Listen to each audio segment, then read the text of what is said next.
हमारा जो माइंड है वो किस प्रकार से काम करता है, किस रीति से हमारा माइंड काम करता है। एजुकेशन हो, शादी का जश्न हो या कोई ये दुर्घटना हो, तो हमारा माइंड किस चीज को सबसे ज्यादा याद रख सकता है। क्योंकि हमारा माइंड सबसे ज्यादा सैड वाली, दुखद वाली घटना को सबसे ज्यादा याद रख सकता है और हैप्पी वाली, सुखद वाली घटना को भूल जाता है।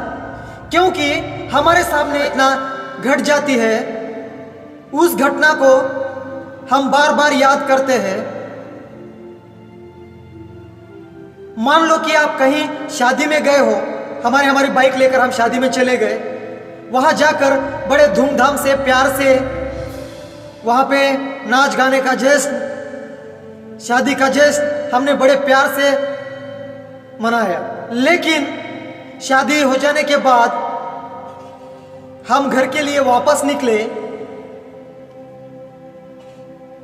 और रास्ते में कहीं पर हमारे दोस्त के बाइक का एक्सीडेंट हो जाता है। दोस्त के बाइक का एक्सीडेंट हो जाता है और वो इस दुनिया को छोड़ के चला जाता है। उसके ही अगले दिन हमारा एग्जाम का पेपर है और हमें एग्जाम देने के लिए जाना है। आप जिस क्लास में पढ़ रहे थे, आपका दोस्त भी, हमारा दोस्त भी उसी क्लास में पढ़ रहा था, लेकिन वहां एक्सीडेंट की वजह से इस दुनिया को छोड़ के चला गया। तो क्या आप अगले दिन पेपर देने के लिए ही नहीं जाओगे? ऐसा बिल्कुल नहीं है दोस्तों, हमें तो जाना ही पड़ेगा। लेकिन हमें बार बार वही एक्सीडेंट की बात याद आ रही है, कैसा उसका एक्सीडेंट हुआ, कैसे वो इस दुनिया को छोड़ के चला गया। हम उस चीज को बार बार याद कर रहे हैं और यूं त्यों करके हम पेपर को पहुंच जाते हैं, जाकर हॉल में बैठ जाते हैं। तो क्या हम पेपर में कुछ लिख नहीं पाएंगे? हम जरूर कुछ ना कुछ लिखेंगे दोस्तों। क्योंकि जैसे अगर बैठ जाते हैं तो हमारा सबकॉन्शियस माइंड हमें वहां पे पूरा याद दिलाता है, पूरा मेमोराइज होता है। जैसे हम क्वेश्चन को पढ़ते हैं तो उसमें का हमने जो भी पढ़ा हुआ था वो कुछ ना कुछ हमें याद वहां पे आता है।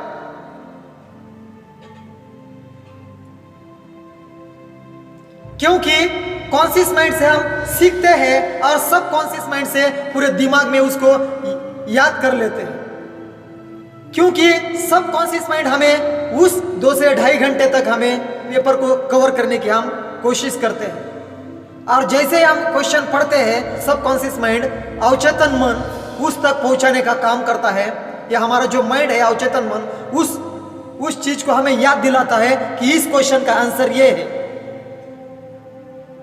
लेकिन जब वो 2.5 घंटे बीत जाते हैं तो उसके बाद हॉल से बाहर निकलते हैं तो क्या हमें वो शादी वाला जश्न याद रहेगा?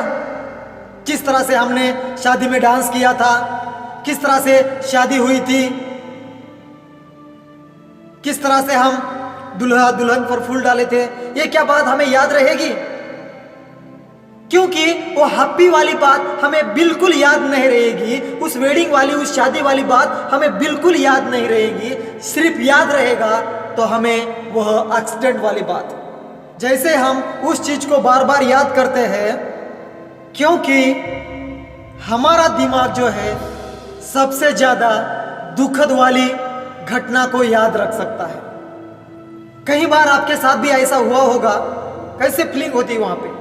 क्योंकि कॉन्शियस माइंड हमें सिखाता है, कॉन्शियस माइंड से हम सीखते हैं और सब कॉन्शियस माइंड से हम उसे याद रख सकते हैं। क्योंकि हमारा जो माइंड है वो इस रीति से काम करता है कि जिस चीज को हम बार बार माइंड में डालते हैं उस चीज को ही वो याद कर लेता है। पढ़ाई का भी वैसा ही है कि जिस रीति से हम उसको पढ़ेंगे, उसको याद करेंगे, उसी रीति से हमारे वो माइंड में बैठ जाएगा। मान लो कि आपको कोई वर्ड्स याद रखना है, कोई शब्द याद रखना है, और वह आप उसको रट्टा मार मार के उसको याद करने की कोशिश कर रहे हो, और एक दिन के लिए उसको याद भी कर लेते हो रट्टा मार के, लेकिन क्या वो लाइफ टाइम के लिए आपके माइंड में फिट होकर बैठ जाएगा? नहीं बैठेगा दोस्तों, क्योंकि हम उसको बाद में याद नहीं करते। अगर उस पर हम 12 घंटे के बाद रिवीजन करें या उसको मन ही मन में बार बार दोहराए तो हमें हमेशा के लिए याद रह जाता है। स्टडी का भी ऐसा ही है दोस्तों, बुक याद करने का इसी रीति से है। इसी प्रकार से हम हर एक चीज को याद रख सकते हैं, लेकिन किसी भी चीज को याद रखने के लिए उसको स्टोरी में कन्वर्ट करना पड़ता है, क्योंकि हमारे माइंड में वह चीज घर बनाकर, हाउस बनाकर बैठ जाए, उस रीति से उसको याद कर लेना है। मेरे आने वाले वीडियो में आपको मैं बताऊंगा कि हम किस रीति से 5 मिनट्स में 50 वर्ड्स कैसे याद रख सकते हैं। ये आने वाले वीडियो में आपको ये सारी चीज सीखने के लिए मेरे चैनल को सब्सक्राइब करें। अगर वीडियो अच्छा लगे तो आप अपने दोस्त को शेयर करें और वीडियो को जरूर लाइक करें। Thank you for watching. Thanks.